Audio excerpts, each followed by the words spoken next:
This is Shannon Thrace, and you're watching the Break It Down show. I was watching a really good interview you did recently, and it covers a lot of the basics. And I'm just going to refer to this so folks who want to watch. You did a show on Megan Murphy's episode. And there's a lot of the basics, and it kind of covers the background. So everybody should go look that up. And we'll try to skip ahead a little bit, but we will cover some of the basics. I guess let's talk a little bit about, you wrote a book called 18 Months, and it details your relationship with your husband. And because of the modern times, I guess we have to say, you are a woman, you were born a woman, you married a guy who was born a man. And then at some point, and you guys are adults, you guys are fully formed adults, he rapidly goes and transitions into being a woman. And then all of a sudden you don't have the same relationship. And this is the point of the book. And I want to say this to everybody watching, we're working from a point of trying to understand here, because as we're trying to have these conversations and understand gender and how people feel in their body, you don't want to just say these are psychoses, there's physical thing, whatever. We're all trying to understand what happens and not just look at one person and not just assign things to other groups and just listen. So I want us just to listen to Shannon and understand what it is to find yourself in a relationship with someone you love deeply, that you're married to, that you've been married to. These are not little kids, these are adults. And so I guess, Shannon, if you would kind of give us a lay down of, you're a progressive person. You're, dare I say, a Democrat. And you talk about this on that episode. It's in your book. And you find yourself in this situation. So I guess, can you kind of capture, and I don't want to spend a lot of time on the history too much, but kind of capture the kind of person you were, and then talk about your relationship and how open you were in terms of the kind of life you guys had, and then we'll kind of go into the basics of the transition stuff when you're ready. Okay, yeah. So yeah, I am a Democrat. I'm a liberal. I am a progressive. I had dated women before I met my husband. I didn't have a problem with his cross-dressing, which is how it started out. And we had a really, really great and beautiful relationship. We got married a little bit later in life. We had great conversations. We had a lot in common. We loved to go backpacking and camping, and we had great sex. We had great times. And this relationship was just wonderful and really close to perfect. And then 14 years in, that's when my ex-husband, Jamie, decided that he wanted to cross-dress. And then a few months after that, he began to say that he was transgender. Yeah. And again, in this episode you did with Megan, you indicated that Jamie began to focus on Jamie and a lot less on Shannon, and was more attracted, dare I say, to Jamie. And was, looking in the mirror and trying to make Jamie look like a woman more than he was interested in you. And I know, like, if that started happening in my relationship, it definitely would cause a lot of doubt on my end. Like, what's going on here, And even though, like, we're adults and, like, look, I've had a lot of relationships over the years. You do have tolerance and patience and, like, let's be open and let's understand. But your relationship can only stand so much of that, right? Yeah, I mean, it was a really, really strange transformation, because at the beginning, when he began to cross-dress, he was still the same old Jamie. He was still fun-loving and honest and easy to have a good time with. And to me, it was just like, oh, okay, Jamie's changed his clothing style. That's fine with me. But then as things progressed, like you said, he did become really, really focused on himself and really very worried about how he looked, very concerned about fashion, about himself. Like you said, when we were together, it seemed like he was thinking about his own body instead of mine. And so, yeah, it really took a really strange turn. Welcome to the show, Will this year. We kind of got started without you. We were talking just a little bit about the background, and now we're talking about this change in Jamie's attitude and behavior towards Shannon as they're still together as a couple. Now, what's the conversation like? Obviously you have to, at some point, like you try to wait out the storm, you wait out the things, some things just pass, right? Like, not everything in a relationship needs fighting. You're willing to kind of, okay, you're trying this out for a while, whatever. But at some point, you have to take this on and talk about it. So let's talk about that. Yeah. So again, at the beginning, Jamie was really still himself, and so it was very easy to talk to him. And he would say things like, "I'm just a man expressing myself. I'm expressing my feminine side. I know I'm not a woman." He actually even started a blog and started to say those things on the blog under no duress whatsoever. And so when we had those conversations, it was really just, okay, Jamie's going to cross dress maybe for a while, maybe forever. I don't really care. He had actually was dressing in a rather androgynous way. We still kind of had the beard that I liked, and would maybe wear a poet shirt or something like that. Had kind of a rock and roll vibe. So I wasn't turned off by it, and I wasn't worried about it. But as it started to change, we did start to have trouble having conversations. So really slowly over time, Jamie started to say, "I'm a woman." And then even at first with that, I said, well, what exactly do you mean by that? And Jamie said, well, obviously I'm not a literal woman, but I'm living as a woman and I'm presenting as a woman. And we are, we live in a society where we use that word for that experience, and that kind of thing. But then as time went on, he began to say he was a literal woman. And he began to get upset with me if I wouldn't agree with that.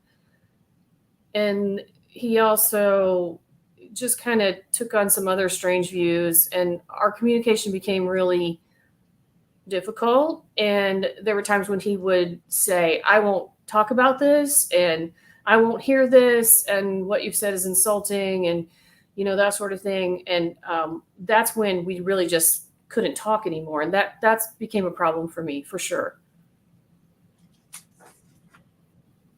Well, yeah, I mean, I've talked to Shannon before about some of this stuff, and enjoyed the conversation. Although there's a sad ending to it. I guess this might be more for the benefit of the viewers than for myself or Pete. But in terms of that comment, like, "No, I'm literally a woman," I think a common question would be almost kind of Matt Walsh level, like, what would someone possibly mean by that? What? Right. How would your husband literally be female? Like, how would that express itself in day-to-day life using the facilities of the world? Yeah, and I think that evolved over time too, because like I said, at first it was kind of like, trans women are a kind of women, and then it kind of evolved to where he said that he felt like he had anomalous brain mapping. So when he looked at his body in the mirror, he expected to see a woman, but he saw a man. And that was how he described having gender dysphoria. And then as time went on, he said that I think he began to believe that he had like some kind of chromosomal anomaly or some kind of hormonal issue. Like he started to believe he had an actual physical issue. Okay. And it sounds like you use terms like rapid onset gender dysphoria, and so it sounds like this all happened really rapidly. Like, I don't know if you guys have talked about that already, but what was the time frame? Yeah, so going from "I'm a guy who sometimes cross dresses" to I'm truly a woman. Right. Well, the book is called 18 Months, and that describes the 18 months between when he began to cross dress to when we got a divorce. But the timeline for that was actually probably about 8 months in. So for about 8 months, he said, "I'm a gender nonconforming man. I'm a man expressing my feminine side."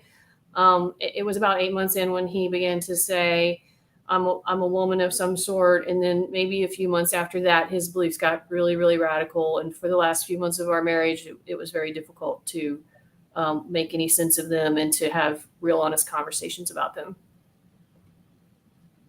Is there literature that follows this? I mean, look, we've studied gender and sexuality and all these things for as long as there's been people that study things, right? And so there's a body of work that there must be people that are like, oh yeah, people do a late life onset of gender dysphoria. They do have something. Eddie Izzard has sort of played with this stuff and right now he's I think he's a woman right now, right? And so he's moved around, and I'm not saying this to be flip, right? But he's someone who's done this stuff for he sort of normalized it.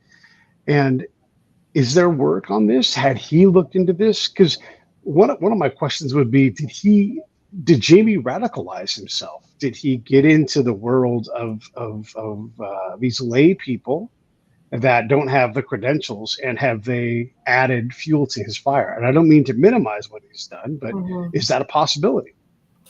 Right. Yeah. Those are all really good questions. There's actually something I haven't mentioned yet at this point is that Jamie's whole entire cross-dressing experience began with a foray into pornography. So he wanted to look at tranny porn. I say that with air quotes because that's what it was called, not because I want to use that word. And there is literature about a couple different kinds of male cross-dressers or trans women. The original work was done by Ray Blanchard.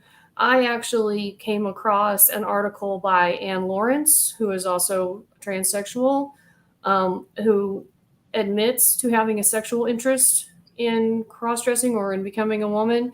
And when I read that article, and this was during my marriage with Jamie, it was a bit late into the process, it really turned on a lot of light bulbs for me. Because it described exactly what I was seeing. Because one of the things I was very confused about, which you alluded to earlier, was that Jamie, I thought, okay, well, it's one thing if Jamie wants to cross-dress. It's even one thing if Jamie wants to do feminine things, whatever that means. But for Jamie to start pulling away from me and turning really inward and being really interested in himself, and it almost seemed like he was sexually attracted to himself, I found that all really, really strange. And there's a scene in the book that I talk about where we're getting ready to go to a party, and I put on this blouse and I feel like I look really cute in it.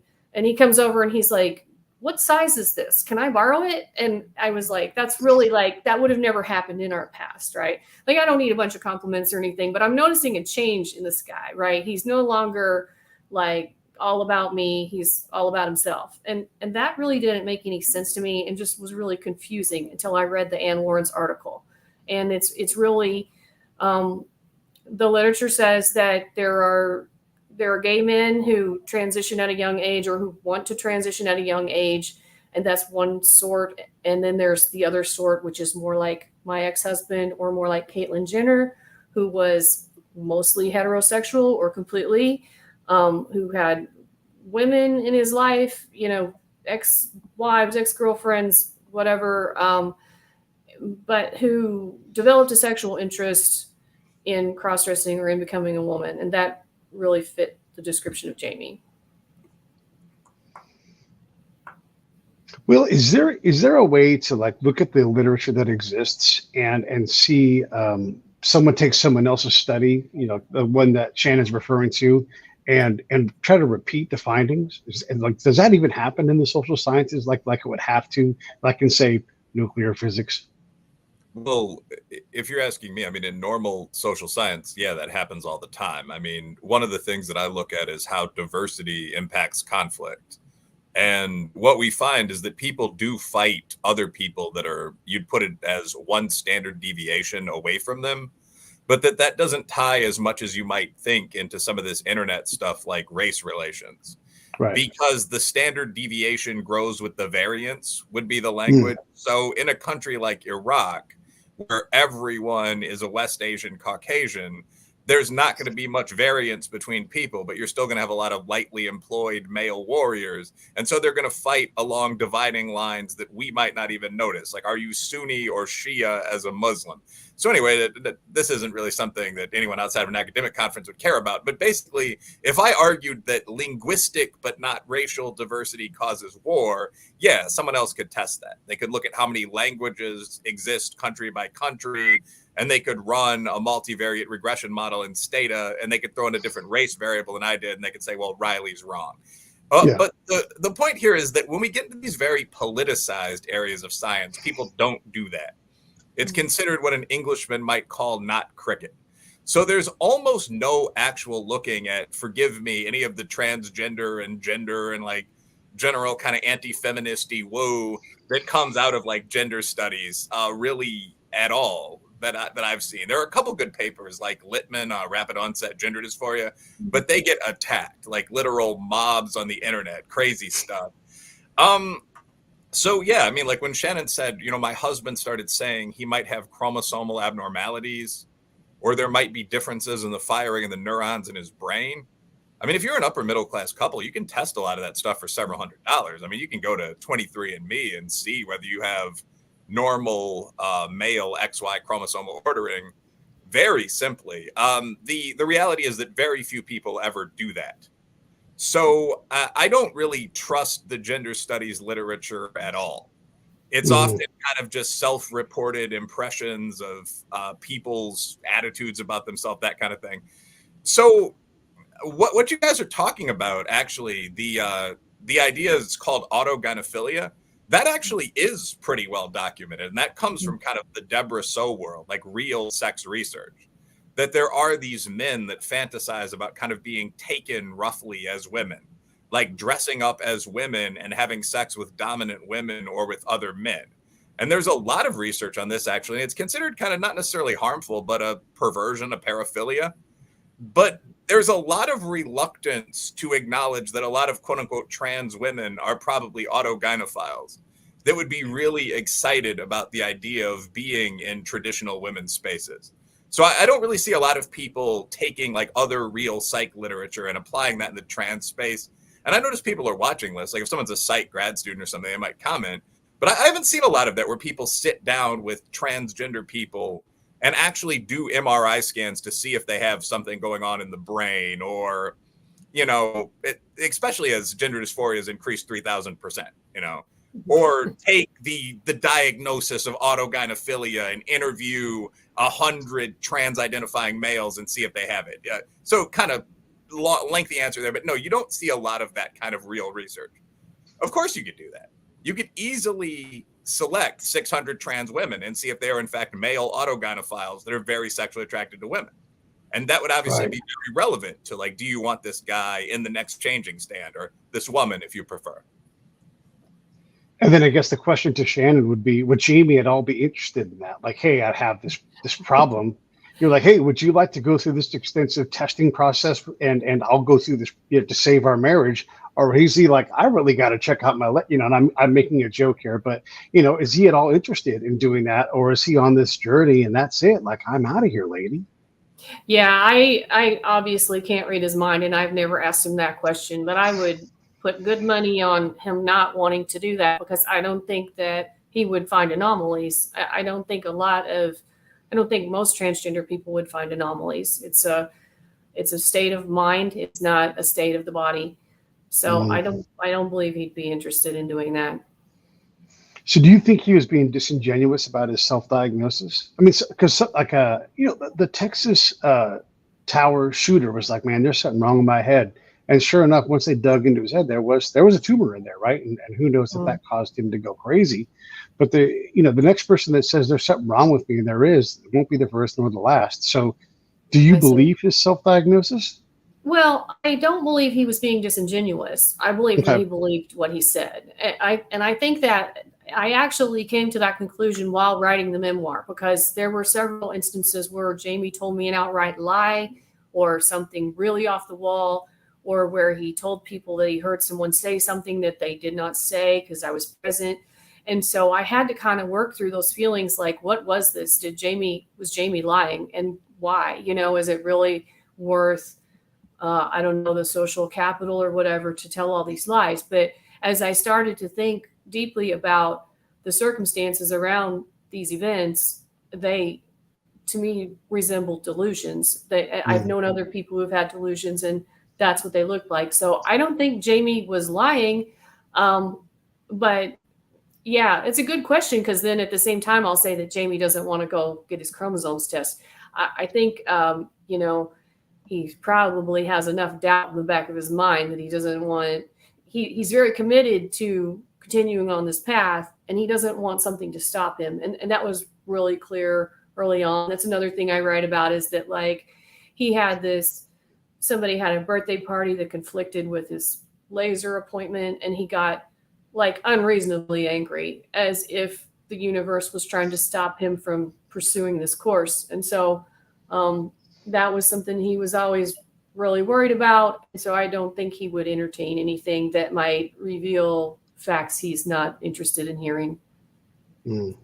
It's interesting that actually would be kind of an interesting compromise in terms of, the massive growth in gender dysphoria. I mean, when people are very young and say, I'd be interested in, for example, top surgery, like there actually is real research that finds that the brains of people with gender dysphoria are slightly different from those of people that don't have GD.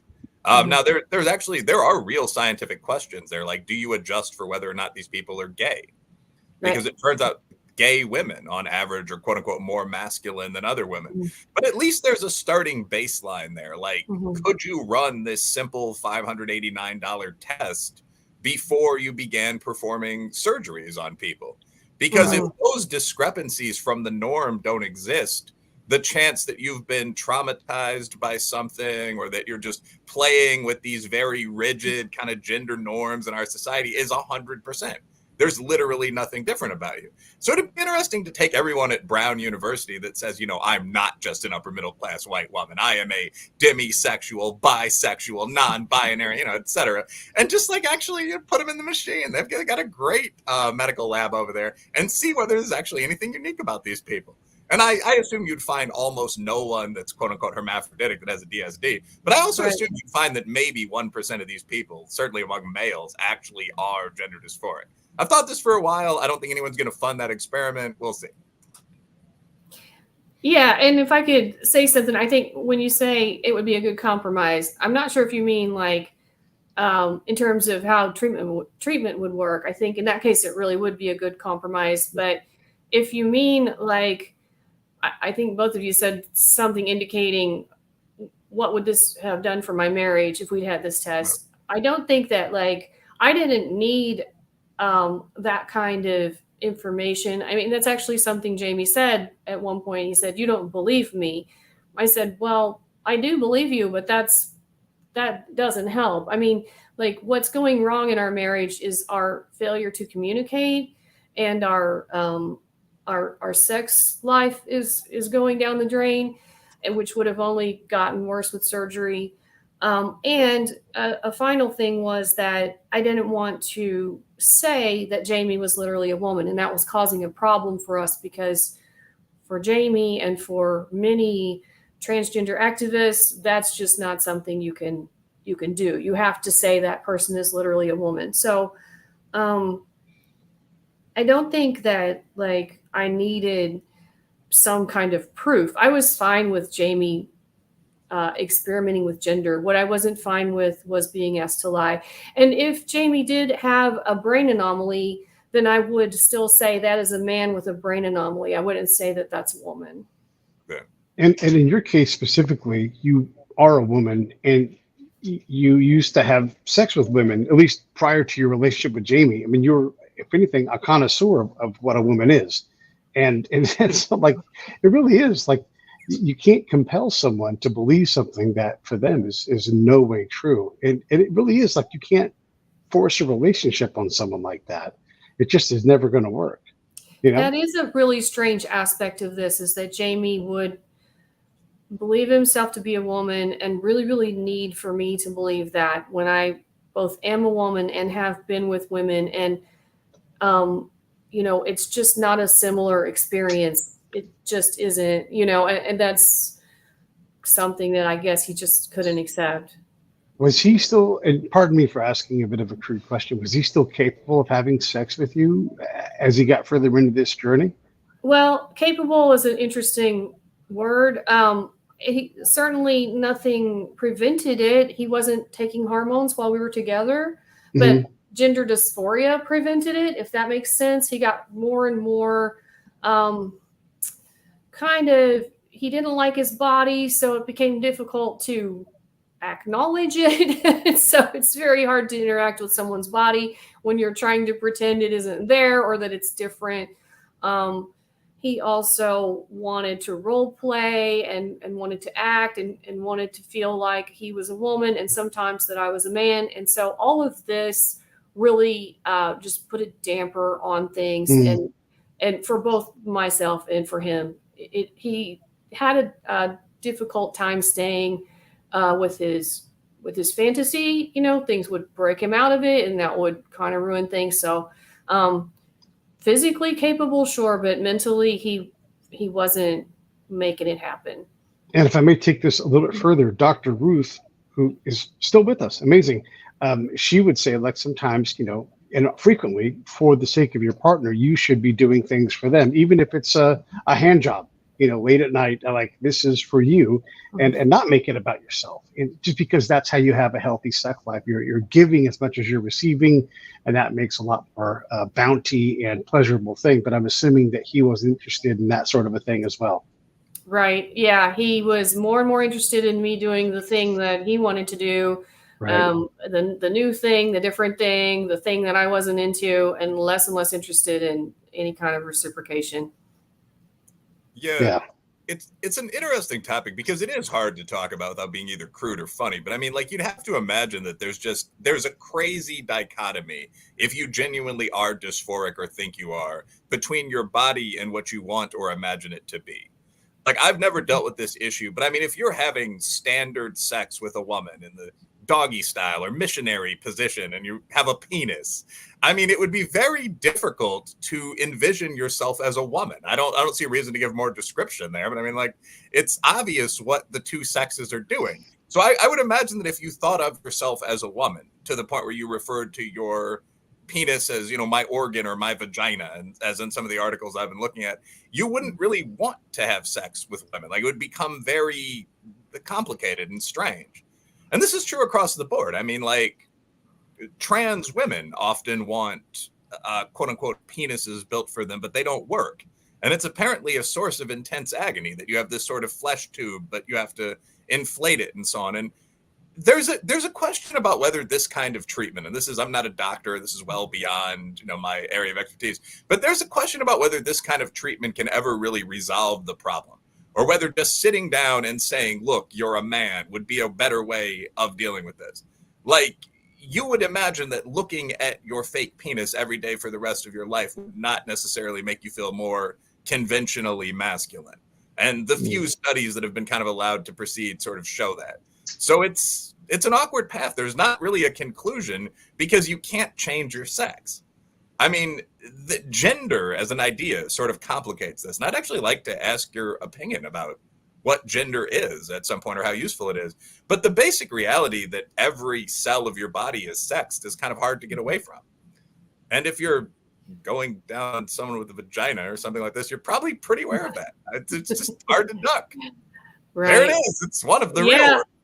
Right. I agree. I think that it's very hard to understand how transition is supposed to work because you're asking the whole world to set up a fantasy for you that invariably there's going to be gaps in it. So, like, you know, I like to use the example that, you know, eventually a 4-year-old is going to say, sir, you know, and then it all comes crashing down. And so you have to wonder, like, wouldn't it be better if you found a way to feel good about being a feminine man rather than to convince yourself and everyone else that you're a woman, and then to have these, like you said, these constant reminders that you're not exactly what you want to be.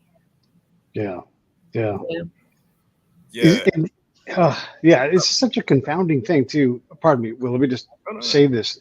When you look at the other side of this, you're the other side of this. You have this thing when you're trying to empathize with Jamie and his struggles and trying to understand what he's doing and how do you fix him. He doesn't want to be fixed. He wants to go on this journey. And there you are going, hey, I had this entire life built with you. I've got savings. I've got, you know, a house, whatever. I don't even know if you have kids. All of these things, these adult responsibilities that you've built together that are supposed to work together. And one of you skedaddles out of that, like Amscrays on everything. And, you know, it's just, it's unfair. It's unfortunate. It's horrible. You know, you guys have these friends in your circle and, it's a devastating loss, and we're not even really worried about you because we're like, look at this weird guy over here. It's such an unfortunate thing. And then if we do dare talk about it, it's Jamie that we have to talk about or worry about upsetting. And here you are being left behind. So I appreciate you have to have the guts to write the book and to talk about it and keep us aware that there's more than one person involved in this whole thing.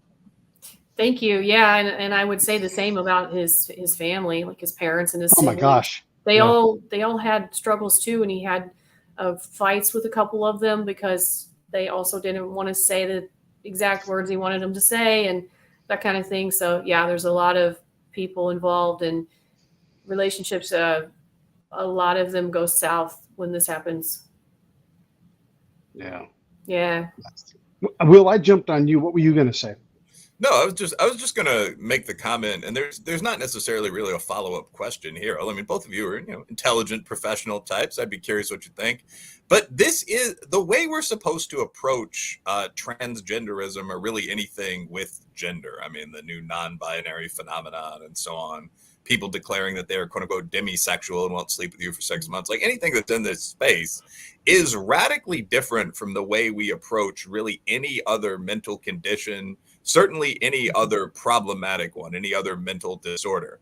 So, I mean, Shannon just made the obvious comment, like, wouldn't it be better to sit people down and say, like, however you might identify, you are this sex. When it comes to altering your body and so on, you can play with gender roles, but you're a feminine man. If you cut off your penis, you're deeply going to regret that. You're not going to be able to pleasure sexual partners. That is almost certainly almost always true.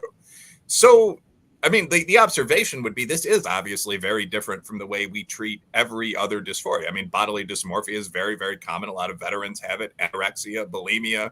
So just to throw out a question, why is this? I mean, have you guys read anything on this, Shannon in particular? My impression is that it's just academic politics, but is there anything else? Is there any evidence of something more than that? Yeah, so I think there's, the problem is that this is being pitched in two opposite ways that are in conflict with each other. One is that it's a disorder that needs treatment. We wouldn't have medical treatment if we didn't consider it some kind of disorder. And then the other is that it's a totally healthy lifestyle choice like being gay. And so somehow, like, to me, those things are in super obvious conflict, but somehow we're speaking out of both sides of our mouth as a society and saying, this person is going to commit suicide if they don't get this treatment. And this treatment is, supposed to save their mental health, not just be aesthetic, which I think is a new development. If I'm not mistaken, I think that prior to whatever the last 10 or 20 years, we knew that it was an aesthetic treatment. Men took hormones to feminize, and that was just a bodily change. Now we have this, what I think is a mythos that it also saves your mind and your soul. And so I don't know how we can say both that you're sick enough to need this treatment, but also leave this person alone. They can't be diagnosed. They can't be analyzed. We can't have a differential diagnosis because it's like being gay. They're happy. They're good. They're expressing themselves. They need to have everything they want. Yeah. When you see these things in our society where we have a lot of things provided for us, but you don't see it in other societies where they don't have enough, and they're simply busier and it's not permitted and it's dangerous to do these kind of things. You also wonder, like, are we giving ourselves this through the comforts of our society? And it's available to us because, the human ape isn't supposed to be idle and masturbating to the internet too much or whatever it is. We have, right. Look, as long as there's been humans, there's been genital mutilation. It's just one of our defects. We have people that will do that. They punch holes in their skin and do all kinds of things. But we seem to have more of that now than ever. And now that we have the internet, you can consume more of it. You're like, hey, I think I'd like to take a razor blade and draw the map of Hawaii on my arm, and you just get more of these things. And whatever reason, it infects us. I think it's a fair word to say. It's like an infection. and then it becomes cool to the group of people that are possibly susceptible to it. And maybe there's a genetic code. You get a certain gene, look, we're going to learn a lot more about genes, and maybe you find out you are susceptible to some of these things, and it's like, gosh, I should, like alcohol, I probably should avoid alcohol because I've got this genetic sequence. Maybe I should avoid watching razor blade cutting videos because it turns out I'm going to dig that shit. Yeah, I think you're touching on, I write a Substack, if I may promote that. Please. Touching on stuff that I write about all the time. I really think that we have some like diseases of affluence. We have too much time on our hands. I think that these forays into bespoke identities are unhealthy and narcissistic, and that we'd be better off thinking about others and volunteering and getting our hands dirty and doing work and touching grass, as they say. But I write a lot about this kind of stuff. I do think that excessive choice, excessive affluence, this is all allowing us new avenues to lose our minds. Yeah, there also is a different change. Like in Western liberal democracies, we seem to have almost gone too far down the path of toleration of oddity. And like you understand why that happened. Like even when I went to high school, I'm 40 now. I mean, bullying was a lot more prevalent. Like people would actually beat your ass if you couldn't fight. Like I'd fight reasonably well, but there'd be brawls outside. Like, schoolyard fights were a cliche. Harassment between the sexes, like all this sort of crap, racism, although not that much of it in Chicago at this point. But I think in reaction to that kind of thing across the West over the past 50 years, there's been this idea of like, if you do you, it's cool. And like, there's some truth to that. But the reality is like, when people talk about social contagion, that's a real thing. Like your partner just basically went into forums full of people that had weird ass ideas about sex and started watching porn that's legal and fully available on the internet and started chatting on image boards and shit. And that was one of the things that kind of led him into this. Like most people like porn and fucking. Most people like arguing on the internet. And if no ideas are censored, no ideas face bullying, you get what I think Edward Banfield called the idea of spiteful mutants. There are a lot of people that don't, and that idea verges into some dissident right stuff when people write about it. But like the basic idea that there are a lot of people that don't much like society, or that have genuinely weird, genuinely quirky sexual and personal tastes. And if you let everyone just discuss that entirely openly, that stuff spreads in an unpleasant way. I mean, I think that's something that we're now finding. And I don't even think the primary focus of this would be something like transgenderism, which is a personal issue. But I mean, this is going on throughout society. Like if you ask people like, are you patriotic? Or would you take care of your mother in her old age? This kind of stuff. You get a lot more like edgy, like fuck you responses. And I think historically the response, there would have been enough people in society to say like, shut up, dye your hair back to being black from green, get a job. No one wants to hear about your penis. Like all this stuff, that would have been such a massive majority that this simply wouldn't have been possible. But if everyone is now a member of some factionalized sexual or racial or, tribal group, identity becomes a lot harder to hold together. Chiuna Akabe, the center always falls and all that. Yeah, I also think that like there was a weird shift between tolerance and celebration, which I also think is problematic. Like, I think that the transgender movement took on the language of the gay movement, and wanted tolerance and celebration, and the pride festivals and things kind of turned tolerance into celebration. And I think like I do strongly believe that we should leave people alone who are not hurting anyone and not criminalize that or even make it too socially uncomfortable. But I also think that we don't have to celebrate everything. And so what about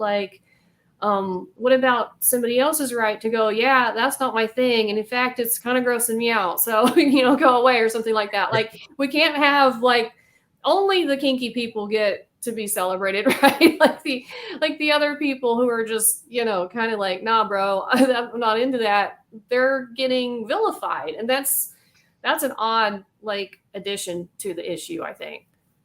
Yeah. There are people that professionally, PhD level, study, why humans and how humans get into cults. And if you just open up that cult funnel and you just say, anything that humans will believe, even if it's nonsense, you throw in submit factor, like if Billy Graham's a great example. Billy Graham would throw up a tent and say, come on in. And he went to basically every country in the world and started praising Jesus and healing people, curing alcoholism. And he did this he lived almost 100 years, right? And he went all around the world and did what he considers good things. And I think most everybody agrees with that. If you take that person and you make them into something that isn't good, you take the anti-Billy Graham and you just have them evangelizing, some kind of corruption or whatever. We've seen these people, Pol Pot or whatever, and they just go out and they just speak and people follow them.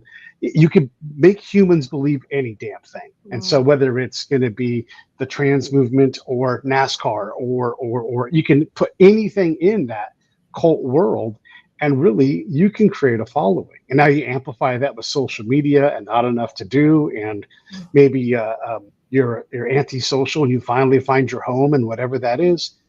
Apparently you can talk humans into following you. It's an amazing thing.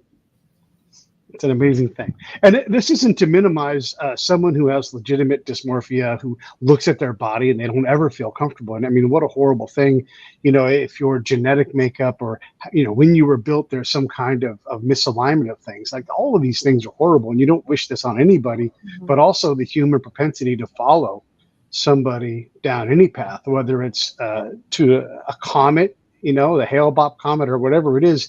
People will go to a lot of lengths to feel more comfortable, to belong to a group. We got a lady from Charles Manson's tribe of people, right, who follow him to that end. She's just now getting out of prison 60 years later or 50 years later because she went to that end to follow what he was preaching. It's insane what people will do. Yeah, and I do think too that Jamie genuinely had gender dysphoria. Yeah, sure. I just think that it's possible to acquire it as well. Yeah, you can definitely drive yourself into a psychosis, right? Like especially if you're tuned to it, you can accentuate it, by doing things that are bad for what you're doing. Just like an alcoholic. Like if you don't drink alcohol, you still have those tendencies. You just didn't access alcohol, for sure. Yeah. Will? No, I mean, at first, I think that's actually a pretty important point. So, by the way, I think that specifically porn and gaming get used way too often as bugaboos in society. Like, there's an entire, in this case, probably with some good cause, but I think there's an entire internet culture of like fast availability images that surrounds those things. Like when you see people are interacting less, I mean, like, I don't mean to make fun of the guys, but the average man watches porn for like 7 minutes a day. Like, that's not a process that takes a very long time. Like gaming is like a half hour a day for guys. But then you add in Twitter and Facebook, and that's like an hour and a half. So like there's an entire artificial reality out there. It's not just like the dirty music and the naked ladies that people tend to focus on. That's representative of a whole culture that includes dating apps and a dozen other things. This actually is one of my upcoming articles. But the basic point that being in that whole culture, because I basically agree with the point, can make you believe shit that was not, A, is not true, and B, that you did not believe at your baseline level. I think that's indisputably true. And I think a lot of people tend to scoff at that. Like, what are you saying? I can be changed by playing Grand Theft Auto? Like, what kind of in 1980s right-wing bullshit is this? But I mean, there's a fair amount of actual empirical data that this is true. And like one of the silliest examples of this, have you guys been watching the fight on Twitter and Facebook about whether Barbie, like Margot Robbie, is attractive? Oh, no. Is someone saying she's not? Yes, there are dozens of men, and I thought this was a joke originally, but if you go on Twitter and Google like Margot Robbie hot, M-A-R-G-O-T, Robbie, there are all of these guys, and it's a mix of like incels, frat guys, soldiers, like all of these men that are saying Margot Robbie and another woman, Zendaya, are very unattractive. And like, I mean, I don't view myself as any kind of baller, but like I grew up in an alpha world city. Like I did well enough in the dating market, and that's just fantastically untrue. So I just responded to that and was like, I'm not going to start like rating people one by one, but this is gibberish. What are you guys talking about? And people started responding with examples of better looking women. And they were all either from anime cartoons, they were from movies like Tarantino films, or they were from porn. Like none of them were real everyday people. So it's Right. absolutely a reality that if you are surrounded by images of non-reality, you can come to believe crazy shit. And you see this all the time. Like the average American male, I don't want to drop like a ton of stats, but thinks that the average income for an American male is like $100,000. Because if you watch television, if you listen to hip hop or modern rock, Mhm. you know, if you do, look at the houses in the background of porn. But if you do anything, you see this, watch the news, you see this sort of cliche upper middle class setup, even sitcoms, Proud Family, whatever. The average income for men, just working alone, no wife, is like $33,000, I think.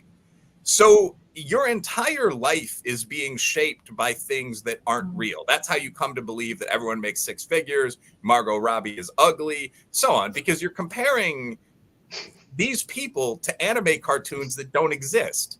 I mean, so yeah, could that same thing change your sexuality? Yeah, probably. I mean, I don't like when people say a lot of dumb shit like men like to be dominant in bed because of social gender roles in pornography. Like, no, that's not true. But like, could your particular taste be influenced in the direction of things you would normally never try by internet forums that discuss this all day, FetLife and so on? Like, yeah, it's bizarre to think they couldn't be. Yeah. That's all I got. And by the way, but Margot Robbie, you know, it doesn't matter how good looking she is. She gets hired to be in pretty roles, you know, where she's an attractive lady, and they don't let her wear much clothing in a lot of her roles because she's an attractive person. It's like that's what her job is, to be attractive and skinny, and she probably goes to enormous personal sacrifice to maintain that look. You know, like come on. Yeah, but it's also like in addition to like, yeah, that she works hard and she hits the gym and so on, it's also just stupid to say Barbie's ugly. Like, I mean, even if you're not going to like post your own individual rating, it's just a dumb thing to say. Like the only way you can say Barbie is ugly is if you're contrasting the actual human behind the character with like an even more fictional reality. Like this girl that I saw in the latest blockbuster movie that was actually CGI looked even better. So, I mean, like a lot of people need to get out of the fucking house and do stuff. This is the person that, one last thing. This is actually something I said in the thread about this. Like I found this out like about a week ago. I'm not going to bust any of these people out by name on the show or anything, but there's actually an entire thread of like Reddit experiences where these sort of internet boys have sex for the first time at like 27. And the thread is absolutely hilarious. It's full of comments like women make noise or like sex smells funky, but I like it. And it's like, Jesus Christ, are you these people? It's like stuff you'd hear from 15-year-old boys, but it's like dentists. And it's just the most like discovering actual girls. And so you have to wonder, like, what is the pipeline that leads people not to do this in high school or in college with their first love, to be immersed in this fake world? I'm sure they've had sex in like Second Life. And then to suddenly emerge into actual reality and be like, oh, I like kissing women. But that world, whatever it is, can definitely shape some of your beliefs. Like, it's crazy to believe it can. I kissed a girl, I felt an electrical charge, and then I floated away. You guys wouldn't believe it. Like, that's what happens. No, Shannon, I wanted to ask you. Like the few women in the thread were like, there was a funny feeling in my stomach. You know, it's like, you're horny, you're in love, you idiot. I mean, like, it's just the fun. Anyway, but the separation of people from reality to that extent, I can't help but think ties into some of this stuff, like the non-binary thing where like you're so unique that neither sex or gender can apply to you. Go outside, go meet people, find someone to fall in love with. Absolutely. Shannon, speaking of all this stuff, how is your recovery from your divorce and the breakup of your marriage been? Do you even want to have a relationship right now, or is the world too crazy? You know, because we reach a point, you know, like I'm 53. I'm not even going to ask how old you are, but you do look around and you go, you know, I don't know. Maybe this is it. Maybe I'm just going to be single the rest of my life, you know. And look, you're pretty open with relationships, you know. So I don't know, where are you at? Where do you want to go? Yeah, well, it takes a very long time to write a book. So my divorce was actually 7 years ago. So for sure, what you describe is how I felt right afterward. I was like, wow, I'm in my 40s and I'm back on the dating market. I do not want to do that. You know, it was stressful. It was awful. I also lost a lot of friends in the process of my divorce because Jamie told lies about me. Of course. So for sure, I was depressed and just broken over that. But one of the things I realized early on is that Jamie had been dragging me down a little financially, and that I could do some travel that I had wanted to do and just had never done. So I did a lot of travel. I went back to grad school, actually, got a master's in English. I made tons of friends that way. And I really just kind of did a bunch of things just to sort of gain some momentum in my life, not being sure whether they'd last or not. And I got myself in a really good place, and I am in a relationship now. So okay, that's fantastic. Yeah. That's the best news of the day. That actually makes my day. Yeah. And we all learn, we grow, and you're like, you know what, you have to fall in love to learn the lessons of love. And I hope that this is the last one for you, and you just are tickled forever with it, because being in a great relationship is, well, it's just great, that's great. It is. I don't want to give up on love. So yeah. Yeah. That's great. Will's got a great lady in his life. I do in mine. So it's wonderful when you have something that's stable and works, whatever it is, right? Whatever kind of relationship you have, as long as you have something that gives you satisfaction and allows you to fulfill someone and allows you to be fulfilled yourself. That's the goal. Yeah. Yeah. I don't have any more questions on my end. Will, do you have anything else?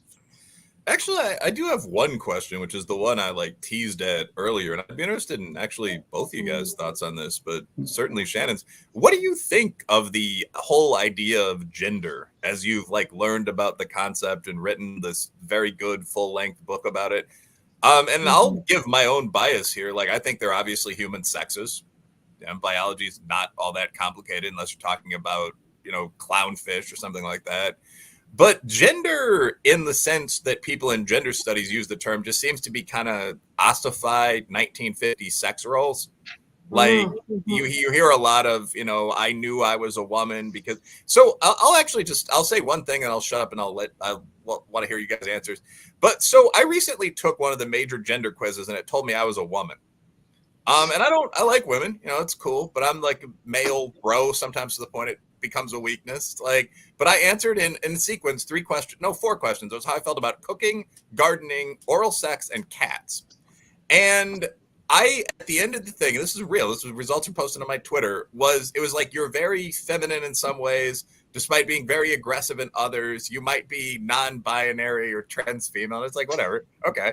But I mean, what's your guys' take on gender? Is this legitimate? Am I a woman? You know what? I often take tests that say I'm a man as well. So, I wasn't offended. Yeah. I was just no, it's a thing.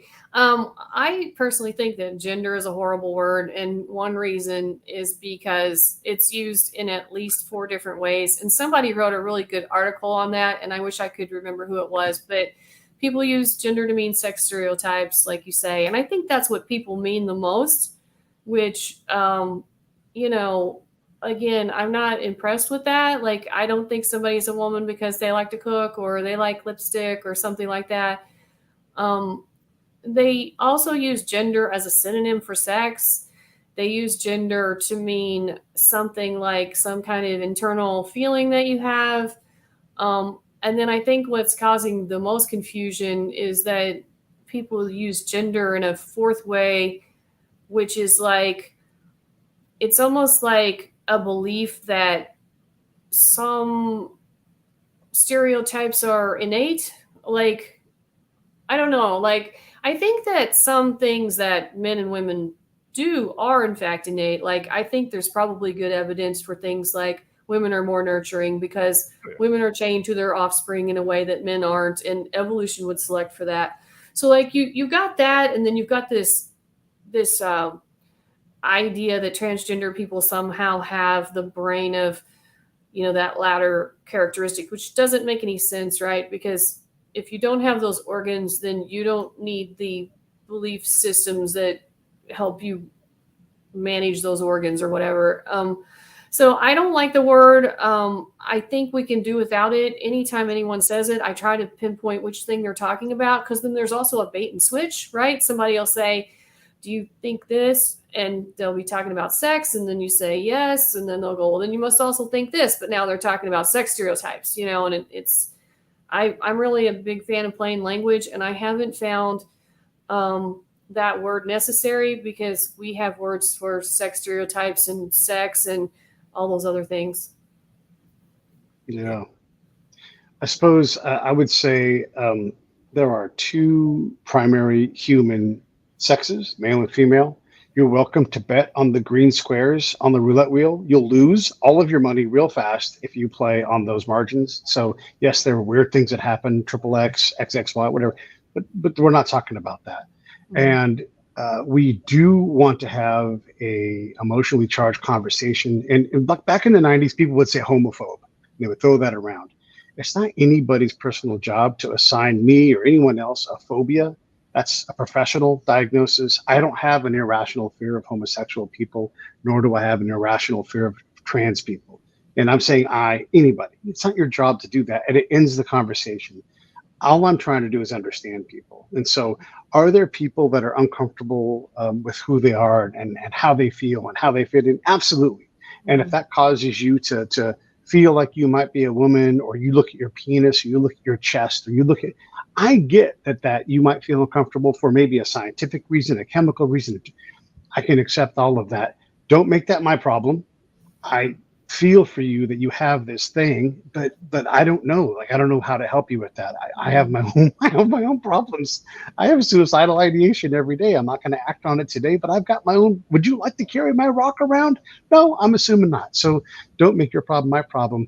Society is tough on everybody. We all have to do our own thing. So I do think that there's problems with how people feel and how they interact, but work on your problem. And if you don't have any problems, then great. Go work on helping somebody else. Like Shannon said, go get involved in charity. I'm going to be riding across the nation all the next 3 weeks. I'm going to be working on veteran suicide stuff, driving from Temecula to Savannah and then back. And then I'm going to take my buddy Phil, who has ALS. We're going to drive up north to the Bay and do a golf event. I'm going to drive him back. None of that stuff's easy. But we're not going to worry about that. We're just going to do hard work and get things done. And what's not going to matter is what we're going to be tired. So all of these things in the grander scheme of things don't matter. What matters is what you do, just getting to work, loving people, and creating great experiences. And we're not going to worry about what's on our phone. We're just going to all go out and do great things. So, there's males, there's females, there's other stuff. Let's all get to work and let's all love one another. And if that doesn't work for you, then great. Then I'm just going to go get to work and love one another. And that's what I think. I love that. Yeah. It's good stuff. Anything else from either of you? Any final words, Will? Not really for me. No, and always enjoyed talking to Shannon about the topic. I will shout out Brad on the side, who says that the reason I was declared a woman was the cats. I like cats. It probably was. It's probably what put me over the line. I love cats. I love cats. Woman too. Yeah. So fair enough. But well, you are a woman classic. I am right. As a woman now. It's all fun and games till I walk into the spa, looking exactly like this.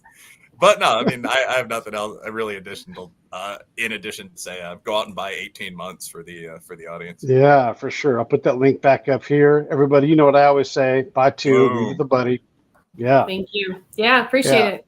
Twice the time it takes for a woman or a man to have a baby. That's right. Will and I will be back on Friday with the rabbit hole. If you guys don't know the rabbit hole, Twitter, it's going to be awesome. And then Shannon, final word to you. Anything you want to say in closing? No, I just, again, I love it if anyone wants to buy my book or read my Substack. And thanks for having me. It's been great. Awesome. All right, stand by. We're going to roll the credits. Hey, thanks for watching the show. I really appreciate it. Right here, you can subscribe. Please do that. It makes the show grow. Hit that notification bell so you know which incredible guest is coming up next. Down below is the PayPal link. You can put a small subscription in. That is an enormous help. All that money goes right back into the show. And then right up over here are the next episodes you should listen to, curated by yours truly. Thank you so much.